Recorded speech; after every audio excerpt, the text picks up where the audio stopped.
বন্ধুরা, দেখতে পাচ্ছেন আমার বাগানের এটি একটি সাদা জামের গাছ। এই গাছে ফুল বের হয়ে আসতেছে, এখনো সম্পূর্ণ বের হয়নি। তো আমি কিভাবে পরিচর্যা করব ফুল আসা শুরু হলে সাদা জাম গাছে, সম্পূর্ণ ভিডিওটি দেখুন।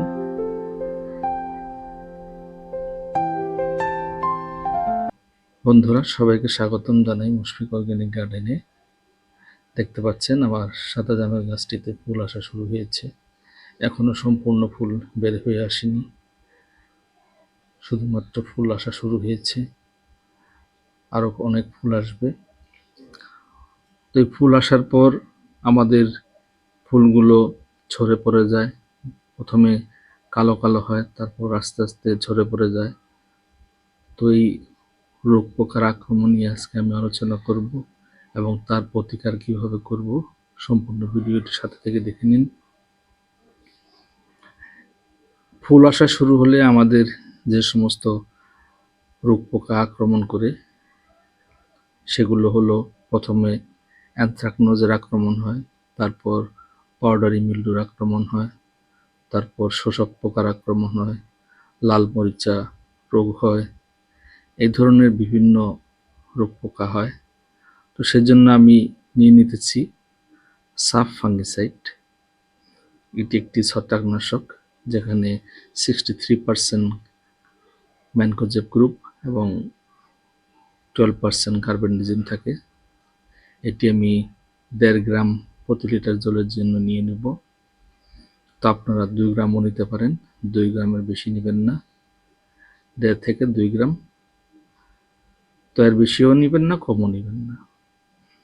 তো এটি আমি আজকে আমার জারে নিয়ে নিচ্ছি, সেখানে জল আছে আমার, নিয়ে আজকে আমি আমার সেই জাম গাছে প্রয়োগ করব। তো দেখতে পাচ্ছেন আমার প্রায় নেওয়া হয়ে গেল। কারণ এই সাব ফাঙ্গিসাইড এটি খুব ভালো ছত্রাকনাশক, যেটির দ্বারা anthracnose, powdery mildew, downy mildew এই সমস্ত ছত্রাকের আক্রমণ থেকে রক্ষা করা যায় গাছকে। এগুলো যদি আমরা স্প্রে করি গাছে, দেখতে পাচ্ছেন আমি এখন স্প্রে করতেছি, আমরা যদি স্প্রে করি তাহলে আমাদের সেই সমস্ত ছত্রাক আর আক্রমণ করতে পারবে না। কারণ এই ছত্রাকনাশক দ্বারা আমাদের গাছের মধ্যে একটি প্রলেপ বা লেয়ারের সৃষ্টি করে, ফলে ছত্রাক আর আক্রমণ করতে পারে না। তো এইভাবে আপনারাও আপনাদের সাদা জাম গাছে যদি ফুল বের হয়ে আসে তাহলে আপনারা এইভাবে ব্যবহার করুন।